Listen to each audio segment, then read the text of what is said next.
so much. Yeah, yeah, and I'll just funnel them down.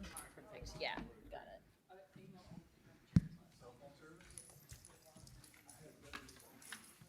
I'm gonna claim a second. Claim away. Seems yes. like the order, so. Go for it. Yeah. There's something wrong with that.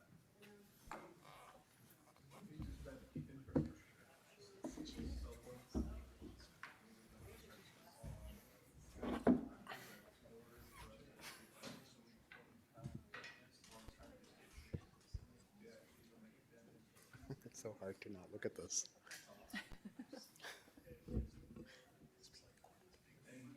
I know they're quite long.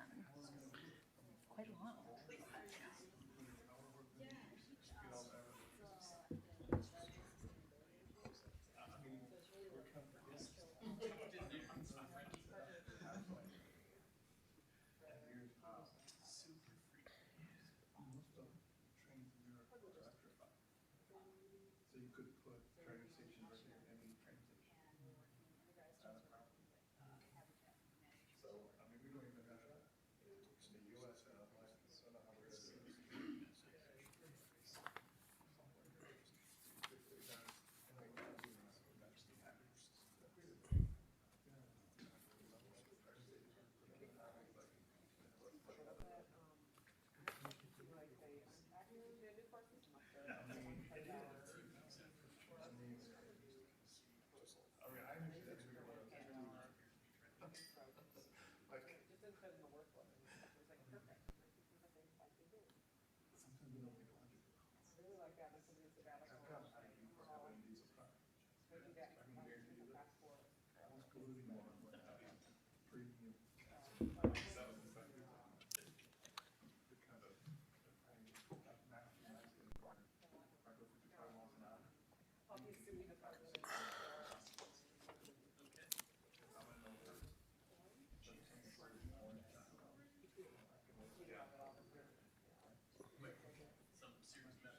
It doesn't. But yeah, maybe if well, Diego sit here and Lori will be talking about third, and maybe Andrea will be talking fourth. We'll just kind of go in order. Okay, sounds Yeah. good.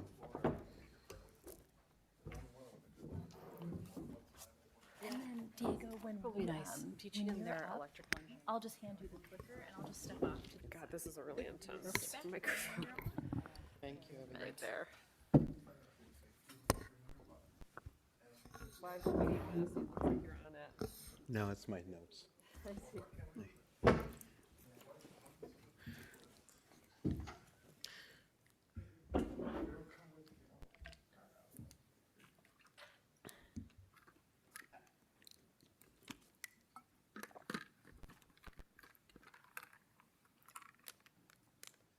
All right, thanks for being here. I've got one more minute, so I'll just wait the full minute in case there's any stragglers hanging in the hallway.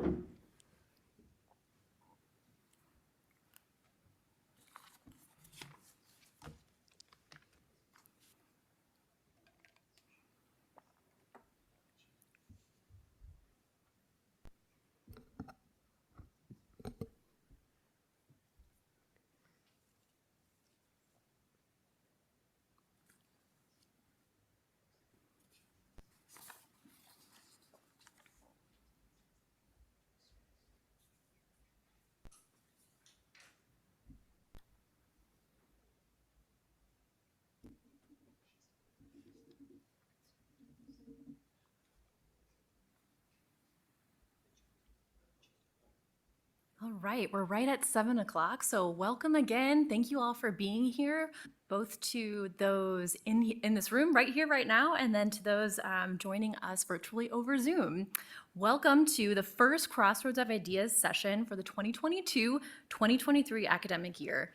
My name is Abby Becker, and I'm the Communications and Outreach Specialist at UniverCity Alliance, and I'll be moderating the panel tonight. You might have seen that Gavin Luter was going to be moderating, but he had to catch a flight at a different time, so I'm stepping in his place for today. Crossroads of Ideas is a collaboration between the Wisconsin Alumni Research Foundation, the Morgridge Institute for Research, and the Wisconsin Institute for Discovery. The hallmark of the series is a focus on topics that matter to all of us that are also the subject of research and exploration at UW-Madison. Before I tell you a little bit more about this semester's lineup and tonight's event, I want to take a moment on behalf of all the series partners to acknowledge the land that we are on here on campus and in Madison. The University of Wisconsin-Madison occupies ancestral Ho-Chunk land, a place their nation has called Dejop since time immemorial. In an 1832 treaty, the Ho-Chunk were forced to cede this territory. Decades of ethnic cleansing followed when both the federal and state government repeatedly but unsuccessfully sought to forcibly remove the Ho-Chunk Nation from Wisconsin. This history of colonization informs our shared future of collaboration and innovation. Today, UW-Madison respects the inherent sovereignty of the Ho-Chunk Nation along with the 11 other First Nations of Wisconsin. The series organizers have also asked me to let you know about the fall semester Crossroads lineup. The series continues with a special Wisconsin Science Festival edition on Thursday, October 13th, which will be the only Thursday presentation this semester. And there's a lot of cool stuff with the Science Festival, so definitely check that out if you have the time. The session will feature UW-Madison's science writer in residence, Latif Nasser, and his colleague Soren Wheeler, both from Radiolab, and will be preceded by a Wisconsin Book Festival event at 6 p.m. right here in the DeLuca Forum with the author Susan Rogers talking about her new work, This Is What It Sounds Like. The series then continues with this year's series within a series, following up on last year's Big Questions miniseries. This year, WARF and the Office of the Vice Chancellor for Research and Graduate Education are collaborating to feature presentations by faculty who have recently received mid-career awards for outstanding work. We will feature one from each of the university's 4 divisions, which are Arts and Humanities, Social Sciences, Life Sciences, and Physical Sciences. This series within a series kicks off with poet and author Amy Quanberry on November 15th and continues with Dr. Megan Moreno on December 6th. And this person studies the impact of bullying on youth. So mark your calendars with these dates so you can be sure to go. Before we get started with tonight's subject, I'd like to mention that tonight's session will go all the way up to 8:30, and as is the case at all Crossroads of Ideas events, we'll have an opportunity for audience Q&A at the end. So jot down those questions or remember them as we go along, and we'll get to them at the end of tonight's event. Also, if you're online and have a question, please use the Q&A function of Zoom, and we will read your questions aloud. So that's the Q&A function and not the chat function. I know we are probably all familiar with Zoom these days, so just wanted to mention that. So before I turn to our amazing panelists here tonight, I just wanted to share a little bit more about UniverCity Alliance. We're a cross-campus initiative here that connects Wisconsin local governments with university resources to solve community-identified problems. So we primarily do this through our hallmark program called UniverCity Year, and it's fun when you see it spelled out. It's UNIVERCITY, so it's a little pun in writing there. And so this 3-year partnership, we connect with a community, a local government in Wisconsin, and then we pair projects with university faculty and develop projects that then the communities end up with deliverables that they can really use to jumpstart and kickstart innovation and change and make progress on the issues that they have identified. And so you'll hear a little bit more about some of those projects tonight. And that is the typical way that we engage with UW-Madison faculty and students. And so as we were talking about this panel tonight, cities and science, why is it important, and how is research and science, helping cities? Sort of a grounding question we were thinking about is, just how is your research affecting Wisconsin communities and creating impacts across the state? So like I said, we have a lovely group of people, representing a diverse range of topics. So we will jump right in. And so we have a couple different sections here. So the first is on rural communities. Diego and Ajay, your research focuses on rural communities in the state. Diego's research, and correct me if I'm wrong on any of this, is at the intersection of linguistics, science education, and environmental studies. And Ajay, your research is on antibiotic use, resistance, and infection prevention. And that has taken you to some Wisconsin farms. So starting with Diego, I was hoping you could both introduce yourselves and then share more about your work. So I'm going to hand it off to Diego, who has some slides here. So we'll get you up. Here you go. Thank you. Good evening, everyone. My name is Diego Román, and I am an assistant professor in curriculum and instruction in the School of Education. And I have been working with various school districts around rural Wisconsin that have experienced a demographic change in which in some of these districts, most of the students are Latinx at the moment. So it's something that is happening not only in urban areas such as Madison or Green Bay or Milwaukee, but areas such as Arcadia School District, with which I work as part of my work. So Arcadia is the headquarters of Ashley Furniture Factory, and the availability of jobs is creating also change in demographics in these regions of Wisconsin. So my work centers on bilingual education and supporting districts and teachers on how to better serve multilingual students. So I presented this work at the Spencer Foundation, the National Academy of Education, and I was asking them, when you think about Wisconsin, what do you think about? And basically everyone said ice cream, cheese, like the Packers. But now, most of the workers who work in the dairy farming industry are Latinx, and with them they bring their families. So there are all of these documentaries. So the 45 billion dairy industry depends on immigrant workers, and there are wonderful books and documentaries produced. There is one, Latino Wisconsin, produced by PBS Wisconsin recently, that has different chapters: urban Wisconsin, rural Wisconsin. There is this other documentary called Los Lecheros, the dairy farm workers, who many of them are undocumented, and how that is creating, for example, dairy farm owners who need to employ undocumented farm workers who happen to be Latinx, and how do they reconcile perhaps being in this political tension, right, that tends to happen in rural Wisconsin. So I highly recommend watching these documentaries, Los Lecheros and Latino Wisconsin. Now, when we think about Latinx communities, they are mostly described as recently arrived immigrants, but there is a wonderful book that is Mexicans in Wisconsin that narrates Sergio Gonzalez, he's a faculty at Marquette, that there were Mexican-American communities in Wisconsin since the early 20th century. There is a Cuban population also in Wisconsin. The Latinx communities increased by 95% between 2000 and 2015, accounting for 46% of the population growth in the state. Many of these families do not live in cities, they live in rural areas of the state, but most of the attention sometimes is paid to cities like Madison or immigrant communities in urban areas. And many of these communities, not all, of these children are learning English as an additional language. But I was talking with Armando Ibarra, he is a professor here at UW-Madison, and he was saying the average Latino in Wisconsin, or Latinx, was born in Wisconsin. So this image that we have of Latino communities as recently arrived immigrants, not knowing English, has changed. And many of these children who might work, they were born in Arcadia, they were born in Algoma, they were born in these little towns around the state. So on the left-hand side, we can see Arcadia. So in the span of 10 years, Arcadia completely flipped from 70% white, 30% Latino in 2010, 2011, to 70% Latino, 30% white in the student population body. So you can see how the situation is changing around the state.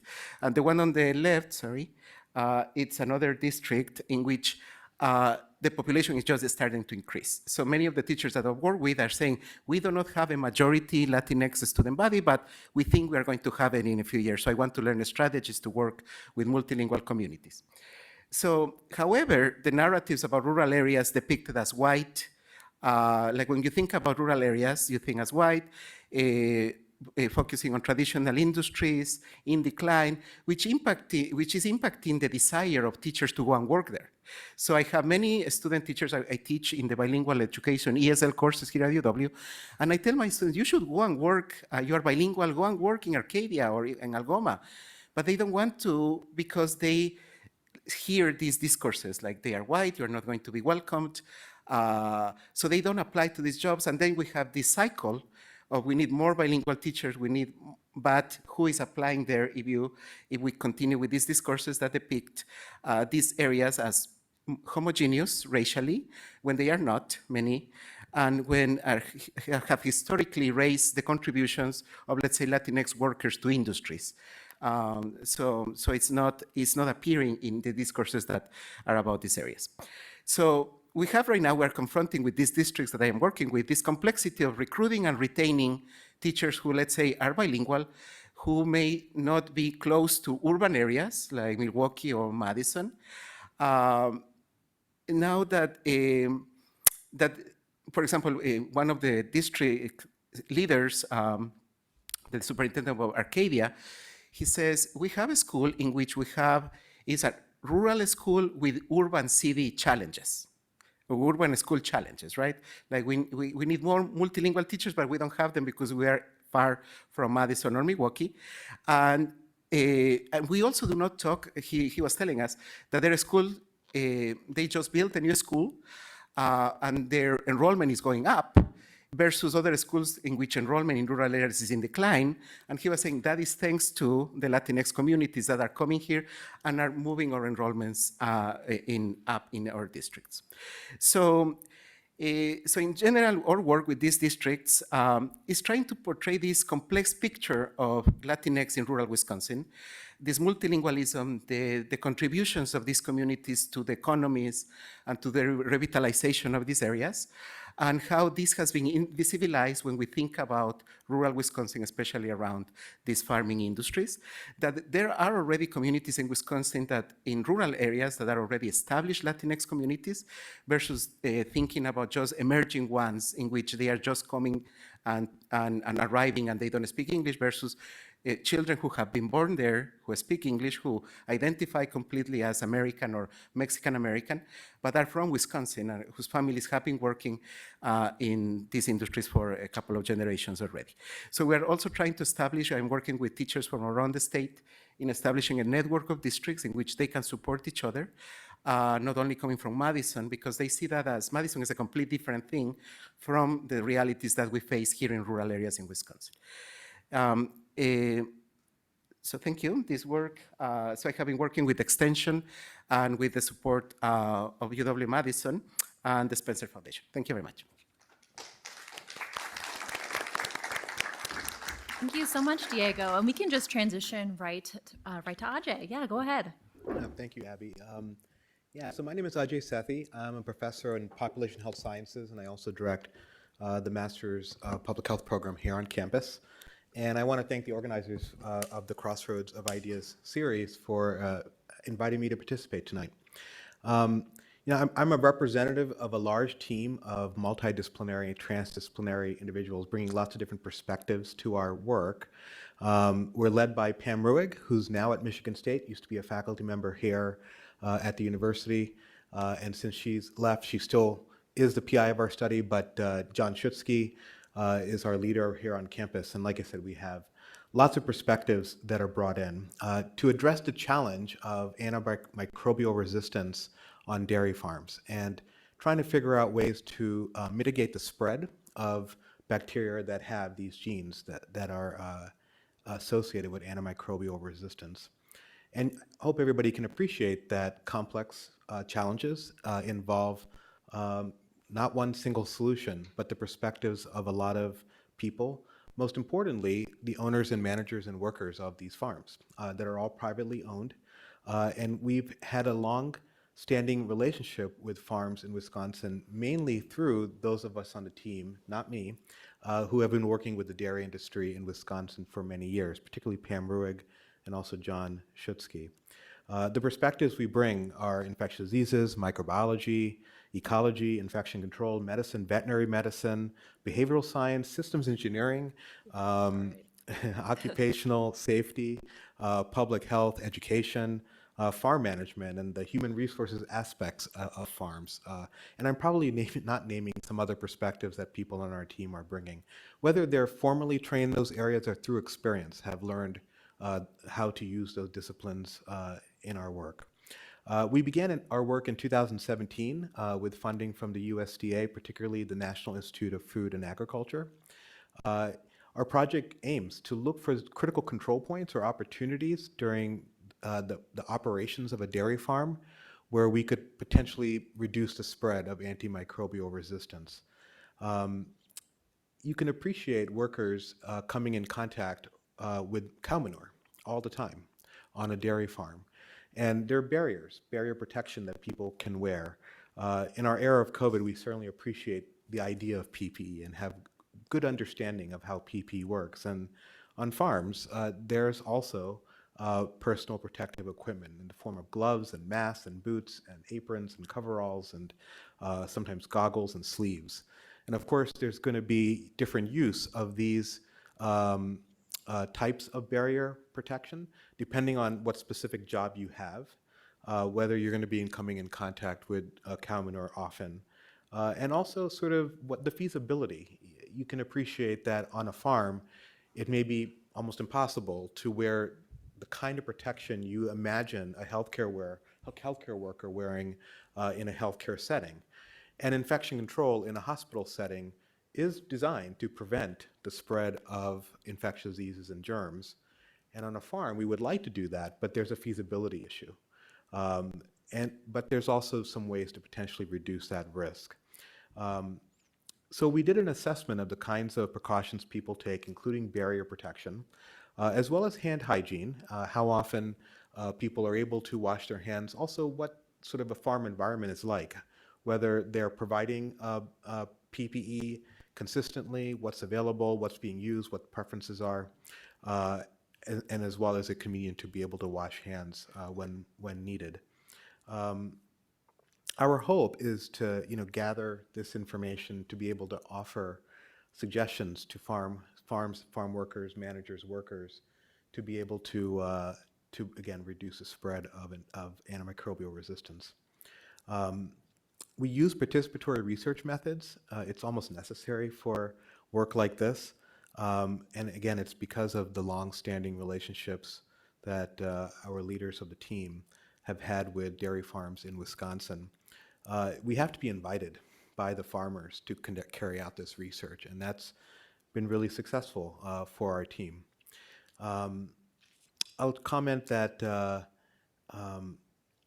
there may be sort of a prevailing perception in society or in the public that anti-antibiotic use on farms is not desirable. In fact, you might be drawn to products on the shelves that say antibiotic free, and maybe even be willing to pay more money for those things. And that's unfortunate because that perception doesn't do justice to what really actually happens on farms. Animals need antibiotics. They get sick, and having an animal not treated is really inhumane. It's important that they get the proper treatment if they have mastitis or pneumonia or other issues. And farms do, I think, probably a good job in trying to manage antibiotic use. There's this perception that maybe it's out of control. And the reality is there's teams of experts who work on operating a dairy farm in a way that allows the dairy farm to sustain and allows animals to thrive and for the food supply to also flourish. I'll also just say that naturally, as Diego had mentioned, all our work is done in Spanish language. Our instruments, the scripts we use for focus groups, for interviews, we do in Spanish. and build relationships with team members who, are adept at working with communities that they might identify with, but perhaps more identify with more than other people on the team. And I think that's also really critical to this work. COVID certainly created a wrench for us in January 2020 when COVID emerged, and by March, face-to-face research at the university had shut down, and a lot of our work is done face-to-face. We were able to continue a lot of the environmental sampling of cow manure samples around the farm, sending them to the lab and looking at the composition of those samples with different bacteria and whatnot. But we were shut down until summer 2021, and we were lucky to be able to resume. And we're now at the stage in our study where we're developing educational interventions in the form of videos and written communication, mostly in Spanish, but also English, that we hope to disseminate and then also evaluate in the coming months. And I'll just comment that our funders, USDA, part of this mechanism is to require an educational component. And I would argue all research really ought to have some educational component so that people can really benefit from the findings that a team has. So thank you.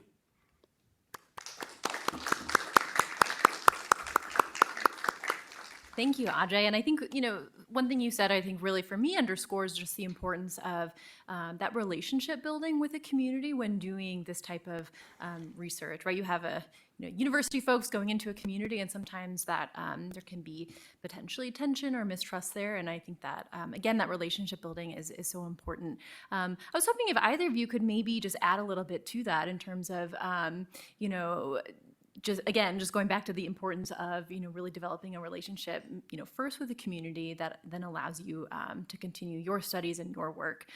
You mentioned doing work in the Spanish language and meeting communities where they're at. Any other things that you do really to build that trust with communities? Go ahead, please.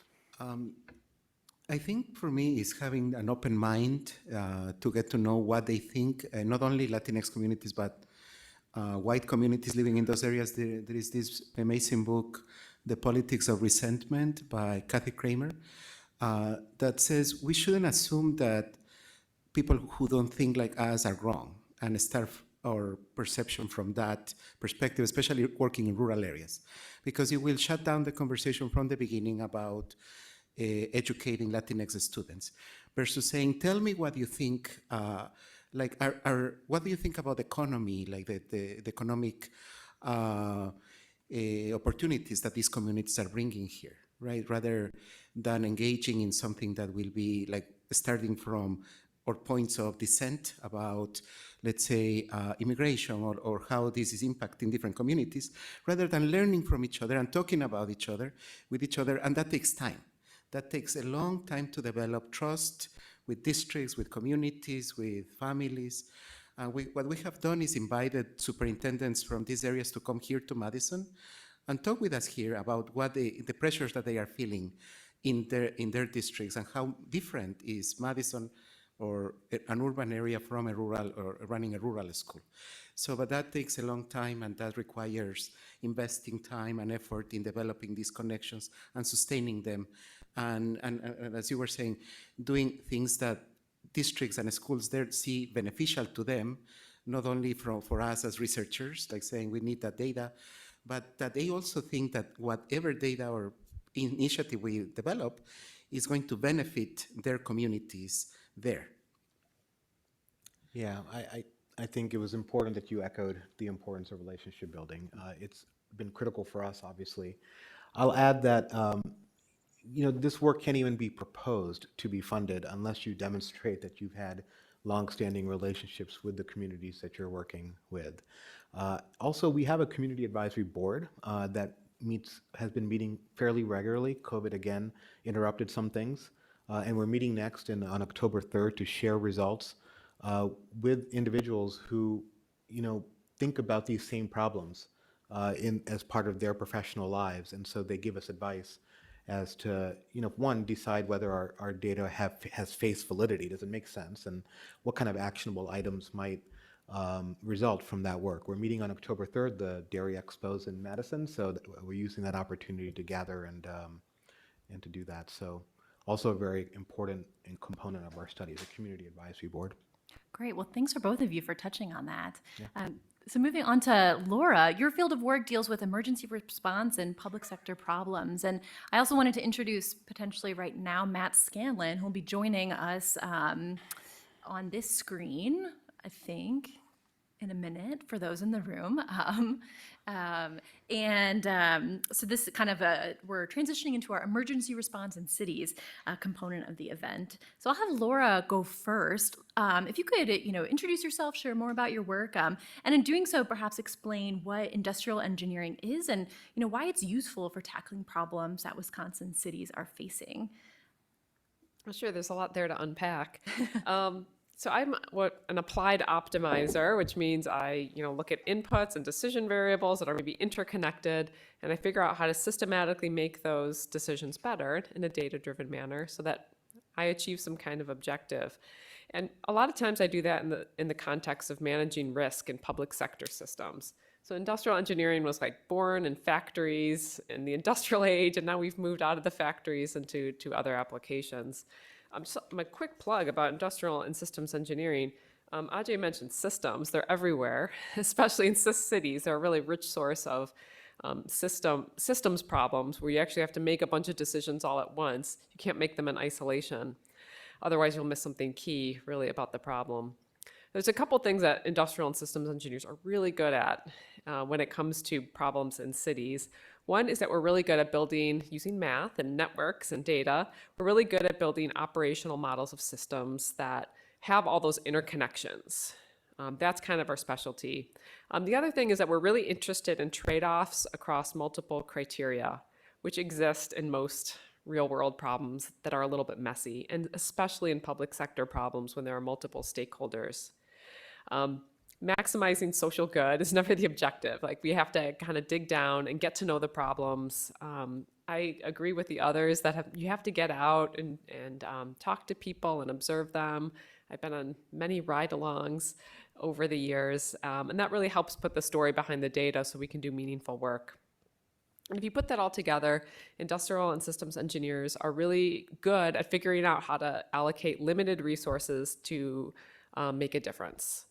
And in public sector problems, they always have limited resources. They're very resource-constrained problems, and that makes them really challenging to solve. How are you going to use those resources wisely? And we have a lot of tools for that. Over the course of my career, a lot of my research has been in public safety and emergency response. Not all of it, but I'll mostly talk about that now. And with my kind of mathematical and data-driven approach, it's really figuring out how to get the right resources in the right place at the right time, usually to deal with some kind of emergency. And in the emergency medical service and fire response work, I've really kind of championed how to use multiple types of vehicles to respond in a way that makes a difference for patient health. And health emergencies, don't happen according to a schedule. They don't make appointments. They happen when they happen, and quite often every minute counts. Some of my work has championed the use of non-transport vehicles to respond to a patient. This is really important for patient outcomes. Non-transport vehicles can't take patients to the hospital. So you need to do something really inefficient up front, send maybe multiple vehicles to make have a really great outcome for the patient. And that only makes sense if you look at it as a more systematic response. I've worked with a number of agencies for many, many years, and there's a lot of exciting problems in that space, but a lot of it ultimately comes down to something optimizing response times. And at some point in my career, I wanted to really solve the next big challenge. And as I was doing all this research, the opioid crisis became a much, much bigger crisis. And you can't solve or address the opioid crisis by optimizing response times. But it became clear to the service providers I talked to that was becoming more and more, it was using more and more of their resources, and they wanted to respond very well. But they had to balance the multiple trade-offs, some of which were how do you make a community healthier over a generation? And these are kind of out of the scope of the state-of-the-art models. So I started partnering with the Madison Police Department. They have a program that was like a smart policing initiative that focused on diverting those with opioid use disorder to treatment instead of the criminal justice system. And it's a really exciting project. And I was really happy to build on that to answer other questions about causation. If we get this data, anyone with opioid use disorder is not randomly assigned to diversion. If they meet the criteria, they can be diverted to treatment. And so we wanted to infer causation from that data to really help that data become get some much more information from that data. And then also think about how to embed that information that we would learn into a bigger system model to understand, well, you can't make all these changes overnight, but how over a generation, what would the policy impacts be for a community? So we still have a lot of work to do. Some of the trade-offs there as well is, initially it takes a lot of effort to help some of those with the opioid use disorder to get into treatment. So it's like you put in more effort now with the hopes that that pays off in the future, and then there's less work because there's maybe fewer follow-up crimes associated with that. So we've had some work that we finished. It's very exciting, and we have more work to do down the road. And as I sort of wrap up, I will say that there's other things that I've done with cities outside of that box, including aviation security work. And more recently, I've been working on election resilience. Ajay mentioned all these problems that emerged during COVID. And one was that our elections are a little fragile to a massive disruption like that. And it's been really exciting for me as an engineer because a lot of election officials are thinking about doing things completely different. And of course, if you open a can of worms, and it leads to all these other decisions that are all interconnected, and it's been kind of fun to work on. So I'm happy to talk about those a little bit later. And finally, before I wrap up, I think it's really important for those of us doing public-facing research with cities that we actually bring our research to the public. That's part of the reason why I say yes to panels like this. I think the public, has a right to learn about what we do, and I think that's part of, I take that seriously, that ultimately we are serving the public and we want to give back. And I try to take public speaking events, I've written op-eds, and I've also had the opportunity to serve on the Wisconsin EMS board. It's safe to say that I love data more than anybody else who's been on that board. And that was kind of fun to add that component. And currently I'm a police commissioner in Middleton, Wisconsin. And these are all ways that we can sort of make a difference to the community. Thank you so much, Laura. Yeah, round of applause. And well, thank you for saying yes to this event, and to all of our panelists, both in here and on the screen today. I think I want to also echo that sentiment of just how important it is to share this research with the public, with you all. All right, so let's transition our attention to the screen here, where we've got Matt Scanlin from Public Health Madison and Dane County. So I'm really excited, Matt, that you were able to join us tonight. Thank you again. So Matt is involved with the Madison Cares program. And so some of you might be familiar with that by virtue of maybe living in Madison or near the area. So Matt, I'm hoping you could share more about this program and also, explain perhaps how, data is involved when you study whether to make changes to the program. As I understand it, I think there was a change in that it expanded somewhat recently. So we'd love to hear all about that. So with that, I'll let you take it away, Matt. Great. Thanks. Yeah. Again, my name is Matt Scanlin. I'm a public health specialist at Public Health Madison and Dane County, and I'm the program coordinator for the CARES program. And I'm really happy to be here tonight to talk about the CARES program and share the floor with other researchers. It's really great to be here. CARES is a program that responds to behavioral health crises in Madison. Behavioral health crises have been rising across the state and in the country in recent years. And there's many different risk factors for behavioral health crises, with some including job loss, depression, anxiety, like social isolation, substance use, barriers to healthcare, factors like that. And so In many ways, the COVID-19 pandemic has made these risk factors more salient and further negatively impacted individuals' behavioral health. And given the rising trend of behavioral health crises in recent years and kind of the additive effect of the recent pandemic, there's been a need to improve services for behavioral health crises. And one way that the city of Madison is transforming our crisis service system is with the implementation of the Community Alternative Response Emergency Services Program, which we call CARES. CARES is a partnership between public health, the fire department, and Journey Mental Health Services. And essentially, it's a team that responds to nonviolent behavioral health emergencies in Madison as an alternative to police. And currently, CARES is in service citywide from 8 a.m. to 8 p.m. Monday through Friday. These emergencies that CARES responds to could include situations where someone's experiencing things like suicidal thoughts, depression, anxiety, agitation, confusion, just, behaviors, thoughts, or emotions that are unusual for that person. And so CARES is dispatched by the 911 center to these types of calls. And when dispatched to these types of calls, CARES responds with a paramedic from the Madison Fire Department and a crisis worker from Journey Mental Health. And they respond in an SUV with a CARES decal on it. And really each response is unique and focuses on the patient. It's patient-centered care. And really CARES is there to kind of help kind of calm situations, identify patients' needs and concerns, and address those that they can on the spot. But also there's instances where some patients need additional help, and CARES is there to help provide referrals and or transports to other behavioral health services in the community. And the CARES program has been in service for just over 1 year. We launched in September 1st of 2021, and I've been with the program about 9 months now.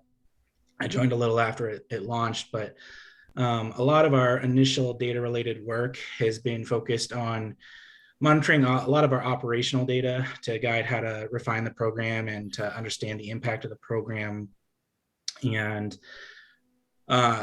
since CARES is a multi-agency program, again, we have paramedics from the fire department and crisis workers from Journey Mental Health. We do gather data from calls that we go on from multiple sources, multiple software packages, essentially. So at the moment, a lot of our data comes from two different data collection software packages, one again from the fire department and one from Journey Mental Health. And then the data from these softwares is collated and processed and analyzed to kind of help understand operations of CARES. So staff from Public Health, Madison and Dane County, and the City of Madison's data team have been involved in these analyses at different points in time. And we're really focused on analyzing data about the calls the CARES teams responded to. It helps us to monitor CARES program operations and its impact. So, for example, with this data, we assess trends kind of in CARES call volume month to month by time of day and across city districts to kind of gauge what that looks like. The data we collect also helps us kind of better understand the patient populations that we serve. So for example, we can analyze basic demographic variables such as age, race, and gender of our patient populations. We can also assess trends in the percentage of patients with existing connections to different services, such as case management or housing services. So we can kind of understand, prior to touching CARES, what services are they already connected to or not connected to. And we can assess data about the challenges patients are experiencing, such as housing insecurity or substance use. The data we collect also allows us to monitor trends in how CARES calls resolve. So for example, our data allows us to assess the percentage of patients that have their concerns addressed on scene, or the percentage of patients that are transported or referred to other behavioral health services in the community. and understand the percentage of patients being referred to different types of services. So things like case management or outpatient behavioral health or shelters, things like that. We also can look at data about the percentage of patients we're transporting to different types of services. So CARES is a bit different than your traditional 911 ambulance service. We can transport beyond just the ER. So we do transport at times to the ER, but we also transport patients to psychiatric facilities and day shelters, residential shelters, detox facilities, sometimes just even the patient's home address or a friend's address, things like that. So yeah, that's a lot about kind of the data that we're able to look at. So it is a lot of kind of more descriptive trends that we're looking at to understand the operation, since we are such a new program, and just trying to grow the program and refine it. And so, it has grown. I mean, the first few months we were doing I don't have it in front of me, but 20 to 30 calls probably a month. And in August, it was like close to 200. I think it was like 180. So we've grown quite a bit in our first year. And we anticipate having an annual report out about the first year of the program towards the end of October, probably.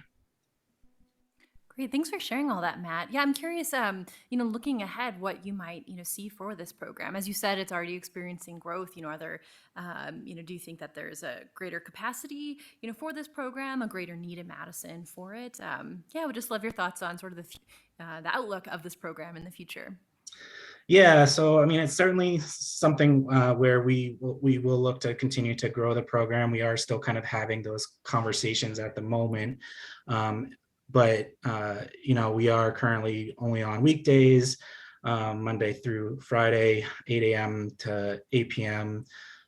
So there's different ways that we can grow the program, and we've already kind of done that. We made programmatic changes in our first year. So when the program first launched, it was in its first few months limited just to the central district, and then it expanded citywide after we felt like we were able to maintain capacity in our first few months. We grew the program citywide because we realized we could then meet that additional need. And another programmatic change that happened is that we also expanded hours a couple months ago now. So we were 8 hours a day, and now we're 12 hours a day. So we're kind of doing things in phases to make sure that we can keep up with that capacity. So there's ways that we can grow the program geographically. We can grow the program days of the week, time of day, things like that. So it is things that we're having conversations about and monitoring the data and thinking through ways that we can do that in data guided ways, but also parts of that are also budget related. So also have to kind of be mindful of that as well. So. Definitely. Thank you so much, Matt. Mm-hmm. Well, let's transition to Andrea Hicks down here at the end of the table. We are moving into our environmental sustainability component of this talk tonight. So Andrea, how are communities learning to build a more sustainable future? Great, and thank you for having me. My name is Andrea Hicks. I'm an associate professor in the Department of Civil and Environmental Engineering, and also the Director for Sustainability Education and Research here at the Office of Sustainability at UW-Madison. I know it's a mouthful. So in my research life, I work on the environmental impacts of emerging technologies, and that's everything from autonomous vehicles to engineered nanomaterials. But particularly where I've enjoyed working with communities, both teaching and research, is around nutrients. Nutrients, phosphorus, and nitrogen are a big issue here in Wisconsin, right? It's in part due to our dairy industry, which, we love our dairy industry here in Wisconsin, and in part due to other things. So a lot of my work is focused on how do we keep nutrients cycling in systems? Because a nutrient that is valuable, right, when we use it as fertilizer, is actually a cost we think about when it's in the lake. And so some of the work has involved working with our Madison Metropolitan Sewage District here on their struvite collection system. So they have a system that makes these little, they look like little styrofoam balls almost, of nitrogen and phosphorus that can then be shipped out of the watershed, so it's recovered from human waste, and be sold as a fertilizer. We've worked with dairy farms in the past as to what to do with what comes out of their anaerobic digesters. How do we make higher value products? More recently, we've been working on aquaponics, which essentially you're growing fish in tanks, and then the fish wastewater, or as my kids call it, the fish poopy water, which they always get a laugh out of it, goes to these big tanks where you have styrofoam sheets, where you have plants growing without dirt. And so the fish waste goes and fertilizes the plants and then often gets recycled back to the fish. And so it's a way to keep our nutrients and actually reduce water usage while growing these crops. And so that's been really fun. We work with aquaponics producers across the state, although the pandemic was a little bit interesting. Most of these producers are smaller scale and supply restaurants and schools. So when they shut down, actually a lot of them failed. So that's been an interesting part we've been pivoting to, thinking about, okay, well, why beyond that have these failed, and how do we think about this for the future? So that's been really rewarding, and it's wonderful because it's really accessible research where you're going to someone's farm and then you're talking about your research to other people, and they're like, yes, I've had a salad. I can, conceptualize what type of work you're doing, compared to when I work on things like engineered nanomaterials, which fewer people are like, aha, yes. Much like Laura, I enjoy going to public events, like a science cafe, and just getting to talk about research with people who are excited and ask questions. One thing that's maybe a little bit different is I've actually taught with the UniverCity Year program since 2017, focusing my environmental sustainability engineering class on problems that communities have identified and they want some help with. And to me, that's really important. I don't want to tell someone what I think it is. It's, what are you having challenges with that you would like to think about? And I also do it when I think about, I teach engineers, how do we educate engineers meaningfully about sustainability, which is this big, nebulous topic, and to better serve the world that we send them out into. And so when we think about nutrients, we've worked with Brown County on their blue-green algae problem. So their big question was, we have this blue-green algae. First, how do we get it out? Second, what do we do with it that's like an actual product we could sell, and how do we do it sustainably? We've worked with Greene County on nutrient recovery from various scales of wastewater treatment plants. And we worked with Pepin County on looking at food waste and dairy waste. And to me, that's been a really rewarding, excellent part of this, where, it's communities that go to the University Year program, and for full disclosure, I've sat on their board for a handful of years too, and say, how do we have some questions, and can you come up with some ideas? This semester, we're working with the Coshadong Creek project with Sun Prairie, thinking about, they asked for out-of-the-box ideas on how to work with their flooding issues and nutrient issues. And so I found that a really rewarding way that's not necessarily solely focused on my research, but to work with communities on questions they have. And the students always find it particularly rewarding when I have them write a reflection about it. And they always come back saying, I've learned more about what it means to be an engineer, and I've learned more about what sustainability means out in the world versus yes, we should be sustainable, right? Because it's hard to, well, what does that mean? Thank you. That's great. Yeah, round of applause.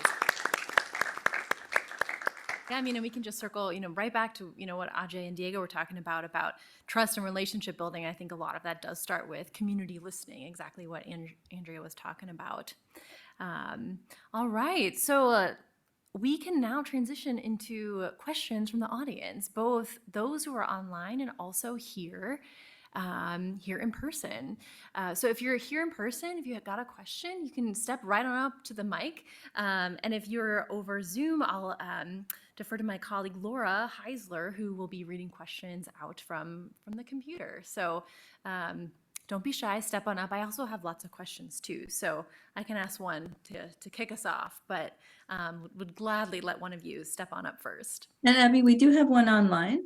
from an anonymous attendee, and I believe this is probably for Ajay. It's fully understandable that sick animals need treatment. There's a tendency to treat with antibiotics because weight gain is a bit better. As I understand things, antibiotics are also added to food as cows tend to get sick with hepatic inflammation, for example, when fed on feed with high corn content. My information may be dated. Are these tendencies being addressed?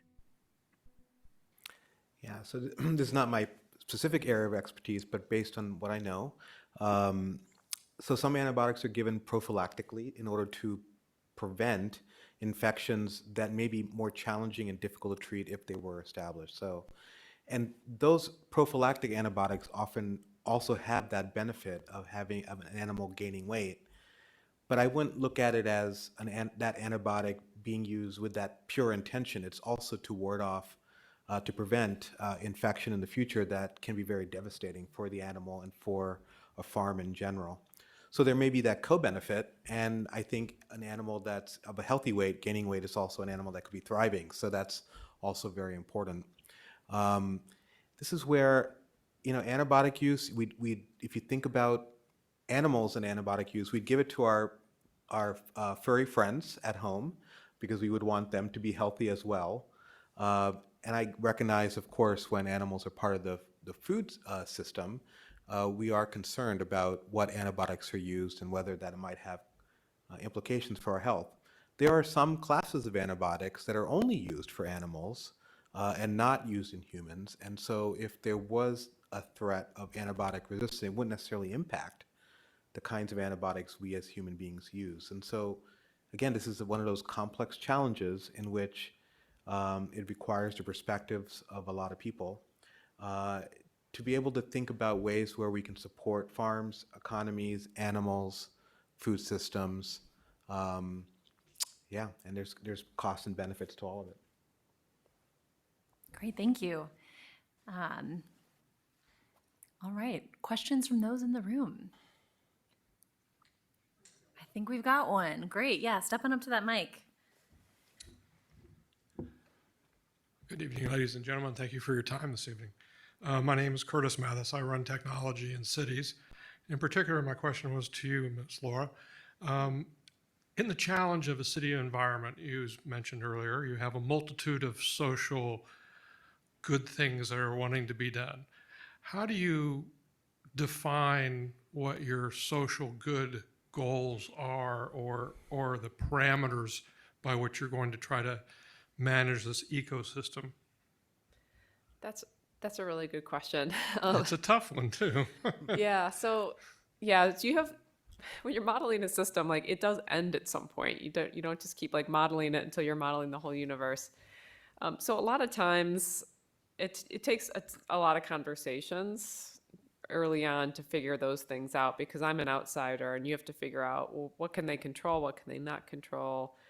There's a problem, and that's usually why professors get involved. Somebody introduces me, and usually it's a good thing because they're usually pretty welcome and receptive to working with an outsider and being approached with new ideas. But in terms of kind of the boundaries of that problem, that's usually where I start with, what do they have control over? Because there's a decision that they want to make differently, and kind of probing. And sometimes you want them to do something out of the box, which I think others have mentioned, because sometimes you're like, wow, if they said they can't change this thing over here, but if they could, that would really open things up. And then trying to figure out who the stakeholders might be, what data do they have, and looking at the data. A lot of times it is driven by an agency. And so I usually find it pretty doable to be able to put, a box around my system that I'm going to model. And then we can deal with outside forces and things that might be exogenous to the system. In terms of social good, I mean, this is like the lifelong challenge. So I mentioned, like, I'm going to tell you a little story about the history. So my specialty in industrial engineering is operations research, and it was really a discipline that was born in World War II and then kind of included in industrial engineering later on. And it was really driven by applied problems solved with math, which would aid in the war effort, things that were a little bit more clear-cut. but there were a lot of limited resources. And so the questions that they would look at was bombing strategies and also submarine surveillance. You can't surveil the whole ocean, so you have to be clever. How do you come up with randomized strategies? Where do you go? And it turns out that those data-driven questions, were applied elsewhere. And a whole, industry was born, largely from military problems that were a little bit more clear-cut and mission-driven. But then our discipline took a really interesting turn in the 60s, and there's a lot of social unrest at that time. And there was I wasn't alive in the 60s, so but I've read all the books. But it's really interesting that my discipline of operations research has a really rich history of addressing public sector problems. And it really became in this time when it's like, we're trying to put a man on the moon. Why can't we use all these scientific methods instead of just solving like a purely technical problem of trying to get a man on the moon, and use them to address some of these really messy problems here on Earth? So we're around because we've had some success despite all the messiness. And at some point in the early 70s, the term wicked problems was coined from this scientific community. And man, there are still a lot of wicked problems to solve. But we have tools that can really move the needle. But there are often not clear-cut answers to some of these interesting questions. But I think it's cool. There's a lot of like purely technical challenges that I deal with algorithmically in my research, but I also like doing some of the messy pieces too. It keeps me on my toes. It's kind of exciting. Thank you. And I think we have some more online questions. If We Laura wants do. to We have one take it from away. Johnny B. For Dr. Hicks. What is the impact to our wastewater with sodium chloride from household water softeners? It's a challenge. Admittedly, I don't work on the water chemistry. So my answer is going to be a little bit vague, so I don't get outside of the boxes I work in. Sodium chloride from our water softeners, it's a challenge. It's a challenge also when we think about it, not purely for wastewater, but for runoff to our lakes, right? We use salt, and it's important so that we don't slip and fall for all of these interesting reasons. But at the same time, if our lakes have too much salinity, that's a different problem. So I am going to pass because I can't phone a friend. But let's say to suffice, there are challenges. Definitely. And I'd be happy to follow up if they want to email me. Yeah, feel free to email the panelists if you have questions, Johnny. I know the salinity is definitely an issue. There's the Wisconsin Saltwise program that aims to, I think, inform businesses and residents about, how much salt or how little salt, to use. So, definitely an issue that many of our communities are facing. I know some communities through the UniverCity Year program, if I'm remembering correctly, in Marathon County, was dealing with this issue as well and looking for other solutions. So definitely a great question, and I think that was a good starting point answer, Andrea. And I know there's probably other more specific answers out there for sure as well. We do have one more online from M. Nasca, and I believe it's for the whole panel. They write, "Thank you all for your interesting work. How do you measure success in community service?" Great question. So this, is definitely, I think, for everyone. So I'd let whoever wants to take it away, feel free to jump on in, including Matt on the computer, if you want to chime in as well. Yeah, I can go first. So I think, for our program, again, it's still relatively new, but for us, some initial metrics of success would be just, the first one is pretty simplistic, but it's important. It's just the sheer number of calls we're going to. Like, we monitor that because the number of calls that we're going to, it's key to our mission.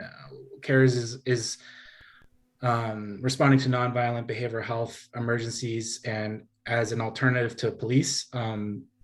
So when CARES goes, that's a call that's fielded by CARES and not by police. So we're freeing up, time and resources for the police to focus on criminal activity.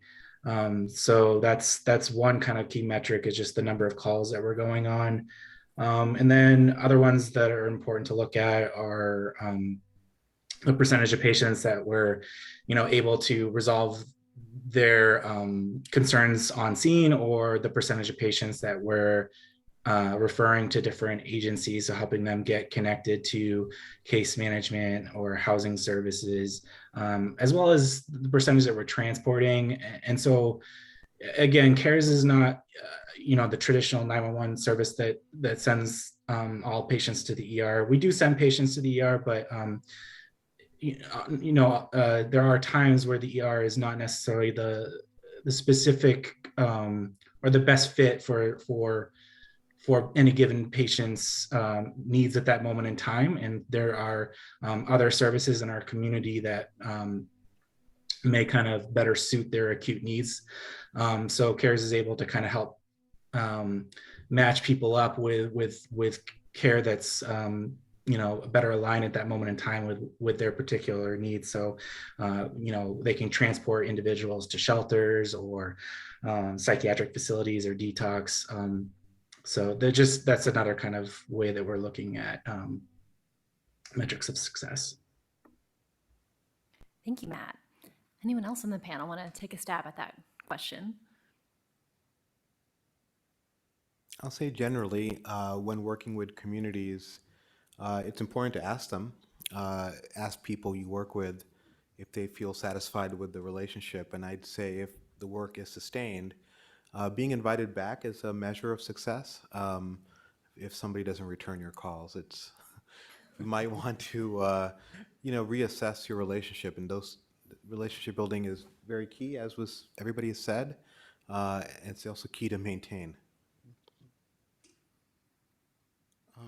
And just following up on Ajay's point, for us it has been contributing to districts already, initiatives around diversity that they have, how we can, our work could bring more teachers to rural Wisconsin. That is a challenge. Like there is a teacher shortage everywhere, right? Like you might be feeling it here in Madison with your children's schools or someone who you know, but imagine in rural Wisconsin, the teacher shortage is very pronounced. Also, is teachers thinking about what multilingualism means, like in the sense of, and this multilinguistic or multilingual awareness about this richness of being multilingual, which is very interesting in my work.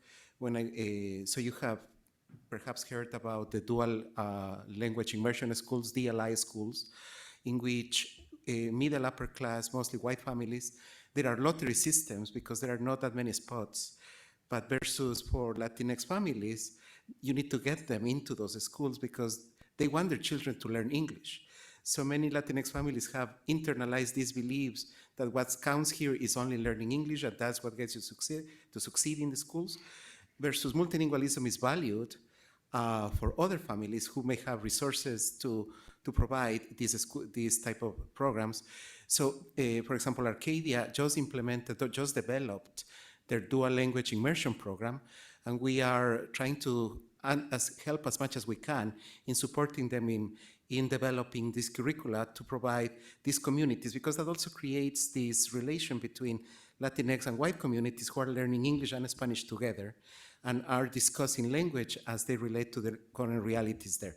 So that's another measure of success that we use, like how districts, as you were saying, identify what they want out of a collaboration with us. Yeah, I'll build on those answers. Those are really good answers. I mean, you want to make a difference at the end of the day, but I was also thinking about relationships and staying involved with these communities. And once you start building trust, then you can shape the conversation. You'll meet other people in that space. But I think it is important for us to think about shaping some of the conversations that happen outside the universities, and that is a success. And also building trust with the public as academic researchers. Something I think about a lot as I go further in my career. And what's really great about these applied projects is it gives us a lot of opportunity to build trust. And there's been, trust in higher education and support for higher education has eroded over the course of my lifetime. And I think the more we can stay engaged, the more we can really kind of turn that around and build trust. And I don't think that should be overlooked in all this. It's more of a broader answer to that question, but it's a very positive outcome. And I would echo what others have said. It's about building that trust and being that contact to someone in the university that people maybe, like, they may have taken a class at the university, but you're a real person, right? It's not just like data and facts, but it's showing that we're whole people too. When I think about success, I think about when the partner feels that their input's valued, right? And that they're shaping what the work we're doing on the problem they brought to us. And we've had experiences where, often what would be like the most optimum engineering solution, it won't work because of some historical issue. And it's important to know that story. I would also say, another metric of success when I think about with the teaching hat on is when the students learn through these experiences. And it's something they'll take with them into engineering practice. That it's more than just a class project they did, but it's something they carry with them when they think about in the future and they become practitioners. Yeah, Andrea, do you have an example of that, of when you said the most optimum engineering solution may not work because you need to know the historical, kind of context? I'd love to know if you're thinking of a specific situation. One example would be several years ago, we were working with a really small scale wastewater treatment facility that served about 200 households. So incredibly small scale. It was this old aerated lagoon system, and they had issues with phosphorus.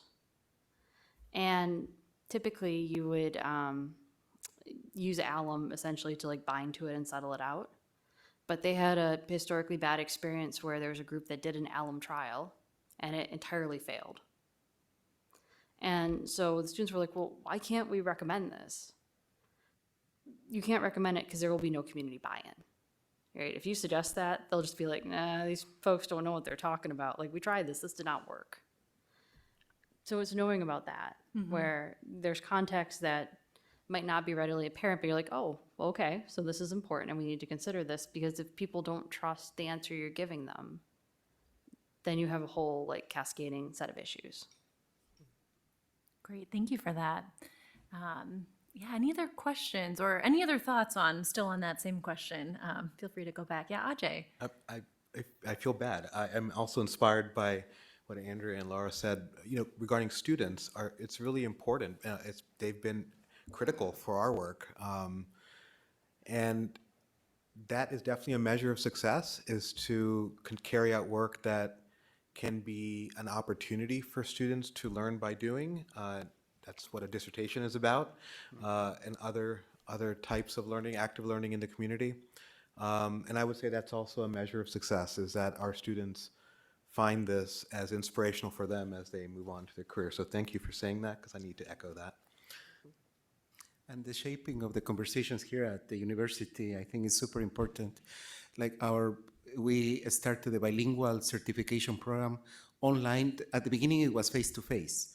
But then we realized that how are we going to serve all of these teachers who are 4 hours away from Madison? But that came out about bringing these topics to the attention of the Wisconsin idea, right? Serving every community in the state, the university has the purpose of doing that, has the mission to do that. And how are we doing that, moving beyond Madison to work with these communities? And so by engaging in this conversation, now we're offering the certificate for bilingual teachers online. There is a program in special ed, placing pre-service teachers also in rural sites around the state. But it's kind of bringing this awareness that I'm having these conversations here that also shape the type of programs that we do, how our research works with different communities and the university itself. Thank you. All right, any other questions from online panelists, from online audience members or in-person audience members? Yeah, go ahead. I guess my question is, there's been a lot of big push to electrify everything in terms of cars and farm equipment and everything else. I was just wondering, what can Wisconsin do to be better prepared to have really good infrastructure, and how can they, it's been talked about, in order for the whole US be ready for electrification, I think it needs to be increased by 20 times. Do you guys feel the same way in Wisconsin, or are we on the right track already, or? Yeah, thanks for the question.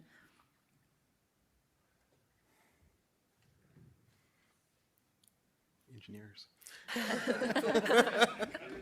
That's a little bit out of my wheelhouse. We all look toward the end of the table. Maybe that's a topic for the next Crossroads. Yeah, that would be a good topic. Admittedly, I don't work on the infrastructure side, but I would say one of the nice things about electrification is as your grid decarbonizes, the environmental impact of all of those things goes down, right? So the environmental impact of an electric weed whacker, I don't know, I'm picking something obviously super random. As your grid goes from like less coal heavy to more renewables, the environmental impact of using that weed whacker actually decreases without you doing anything. So that is one benefit, but I don't work on the other side enough to give an actual good answer. And this is kind of just an anecdote, but Algoma School District near Green Bay is at the entrance of their county. They just installed solar panels to teach about renewable sources of energy to their students. So we are working with this wonderful teacher, Chris Robinson, his name, who is teaching solar energy, and they are using, so they are installing, so to be able to teach their students about these topics. Yeah, I know there have been blackouts in the Northeast, so I was thinking like maybe if we install like solar panels on every house, that could in a way help us to have enough electricity, right, to make sure to power cars. Otherwise, I say, it'll be hard. Yeah, maybe electric for a next topic for this series. I think there'd be a lot to talk about with that one for sure. All right, any other questions? Well, I have a question for the panelists. I was thinking about how, as you all have talked about, communities, our cities are full of whole people with problems and challenges and historical contexts that we might not know about that make things difficult. And I'm curious if, as researchers or as Matt in your position with this CARES program, if you go into a project, a research situation where then after working with closely with the community, sort of the scope of your research might change, and how might working so closely with communities and the people that make up cities might make the work more complicated, but maybe also more richer than as well.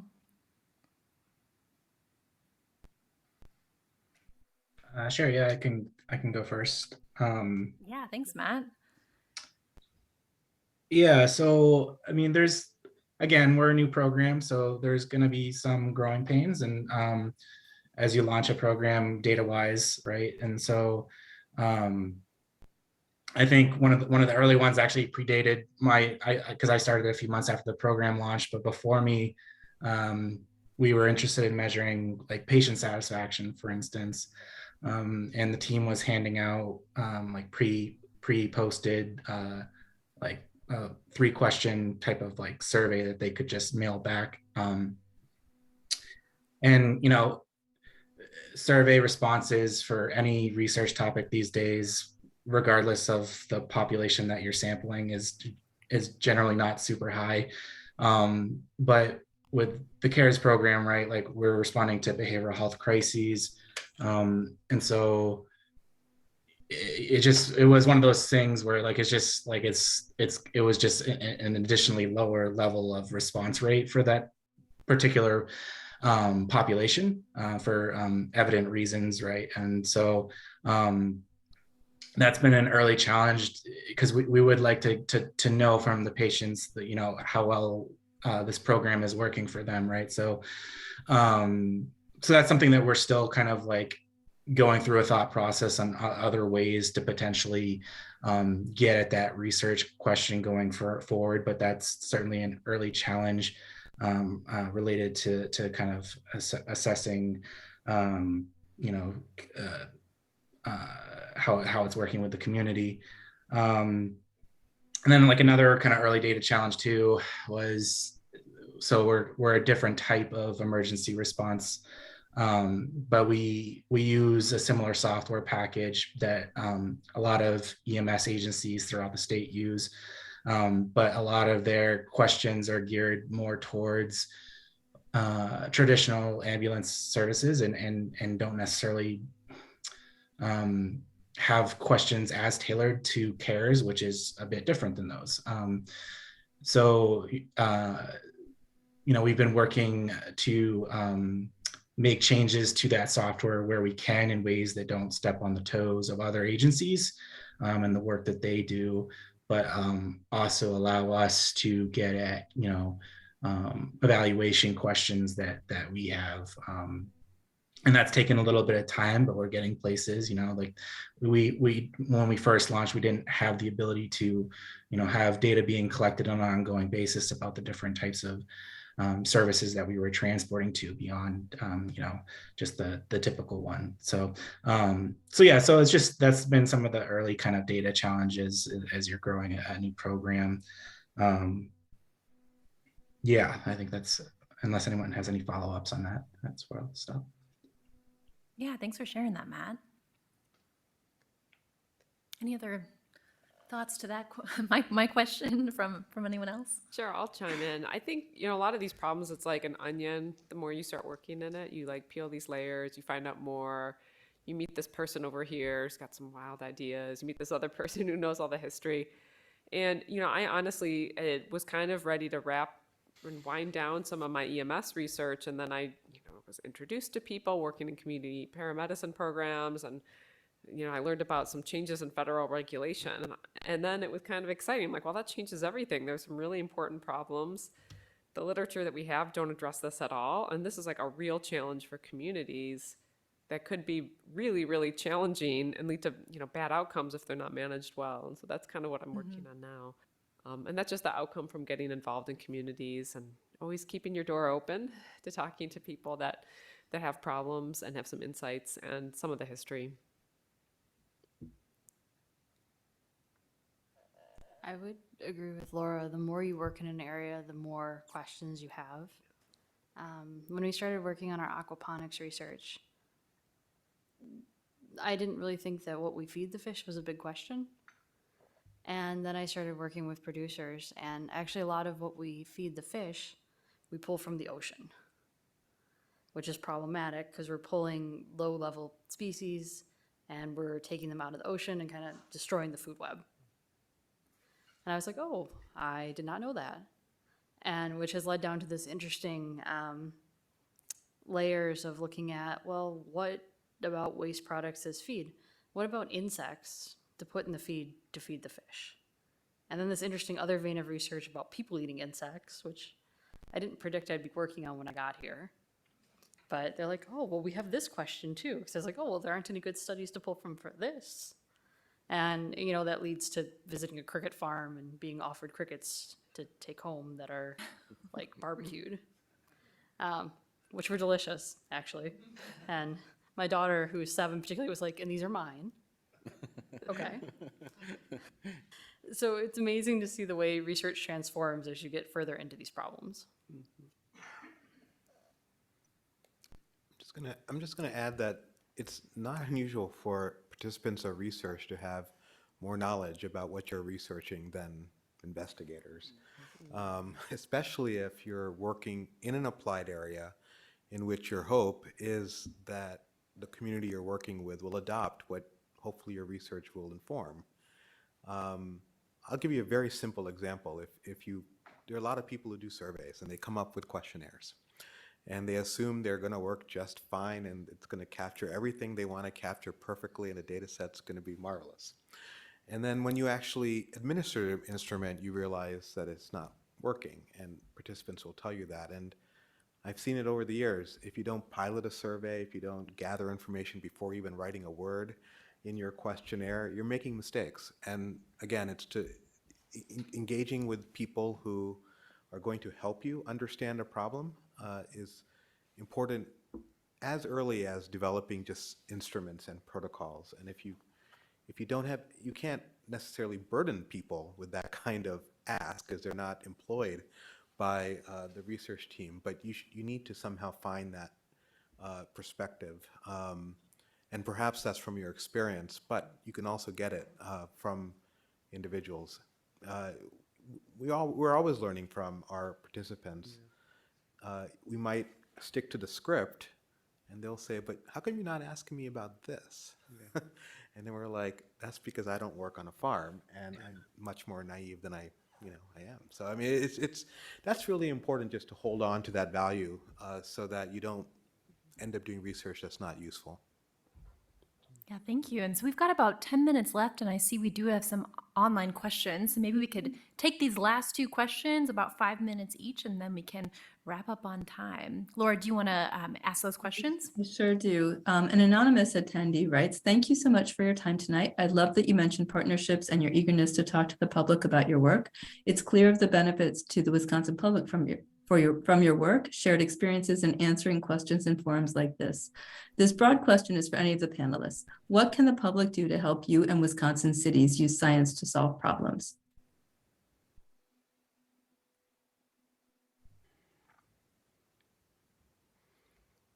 I'm gonna say one thing, because of the things that I do as part of my professional livelihood, one thing because of COVID is trying to address sort of the topic of misinformation, specifically to COVID and also other areas that are tangential. And one way I think the public can really help to promote, one thing that the public can do is really promote the importance of science. And those conversations are probably going to be more effective if they're occurring at the dinner table rather than a podium audience sort of environment. But of course, people here are interested in the use of science for action. But the value that our society hopefully places on the use of science in informing policies, hopefully that can be shared more between people so we can change our norms a little bit. They've taken a different direction in recent years.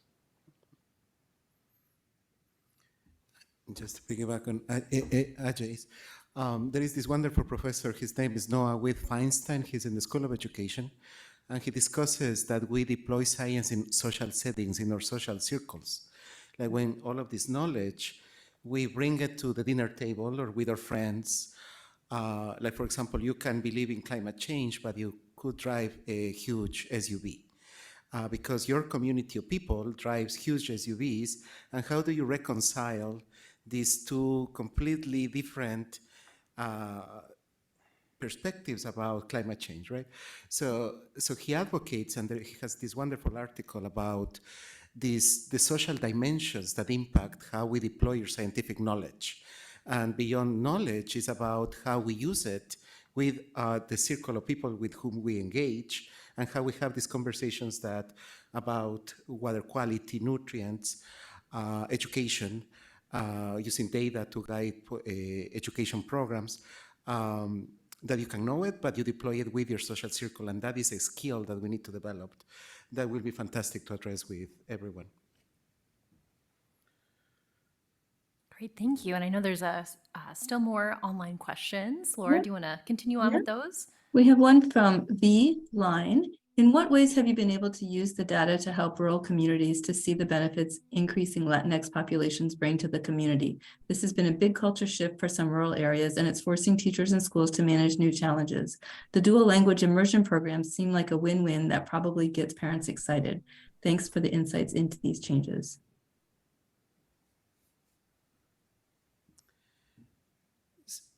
So I think the question is for me. Yeah.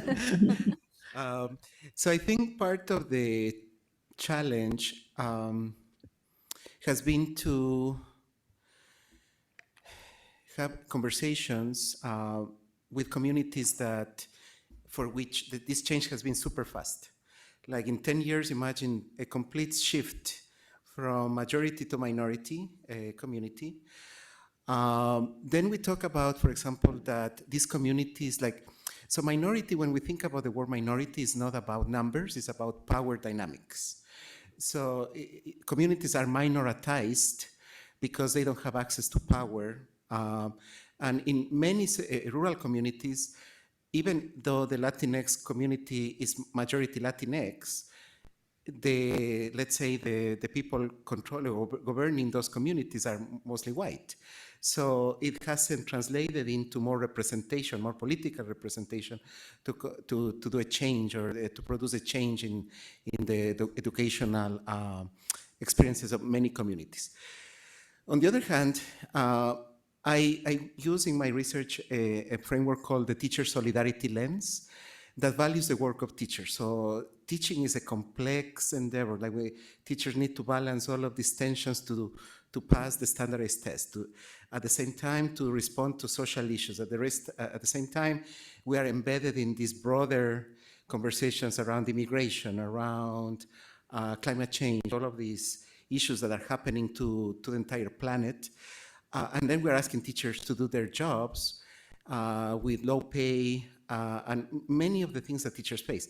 So on the one hand, we do not want to blame teachers for example, not addressing race or racism or linguistic discrimination, but we want to engage with them in this conversation around, you are working with these Latinx communities, how can we, both of us, learn from each other, as Ajay was saying, because if I come with a perspective that this is how you do it, so I was teaching in Dallas before, I taught in San Francisco, I taught in Chicago, we cannot apply the same methodologies when we work in these communities.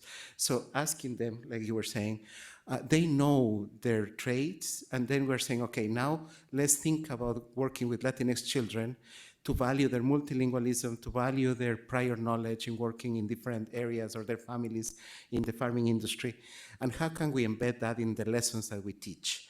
But also considering that teachers are pressured to pass the standardized tests, right? The schools that need to do the access test and all of this is standardized.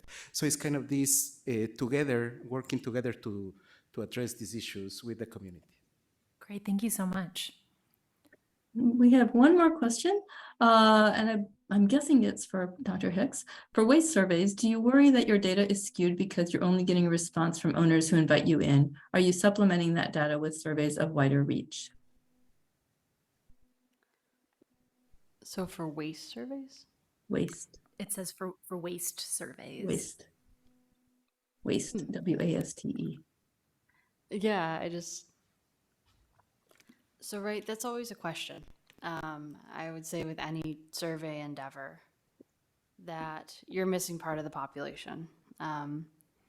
As our colleague mentioned, right, that response rates are low. And if I could just jump in, there was an update. The person specifies farm waste in particular. Okay. So that adjusts things. Yeah, no, that's helpful. Yeah, I mean, there is always the challenge of that people who are inviting you in are the people who want to talk to you. And there's a percentage of the population that doesn't want to talk to you. So often what we'll do is we'll look at the sensitivity and the uncertainty around what we're assuming, right? So you can think about like scenarios where these are the scenarios we have from these farms. And what are the edge cases? You know, what happens if, you know, one is way outside the norms on one end and one is way outside the norms on the other end? And what does that do to thinking about the overall environmental impacts? And that lets us understand, you know, what is really important to know because your system's really sensitive to it, and what isn't so important to drill down in knowledge. But yeah, you're always going to miss people, and then the question is, you know, where do they fall? Thanks for that answer. And I think that will bring us to the conclusion for tonight's event. I just wanted to thank you all sincerely for making the time to be on this panel and to share your research and work with the public. And I thought this was a great conversation with some great questions from the audience. So round of applause for all of you. Thank you.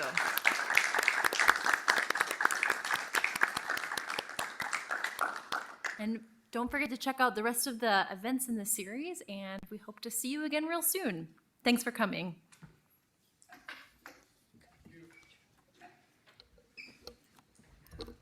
I also like sensitivity analysis. Thank you. Thanks for your presentation. Thank you. I would love to learn about it. Oh, Think about certainty. a photo, Kodak one. Oh, good. My first panel in this. Okay, 1, 2, and 3. 1, 2. Let me get the title slide in there. Oh, they took it out. No title slide. You can Photoshop Thank you. back in. Thank you, everyone.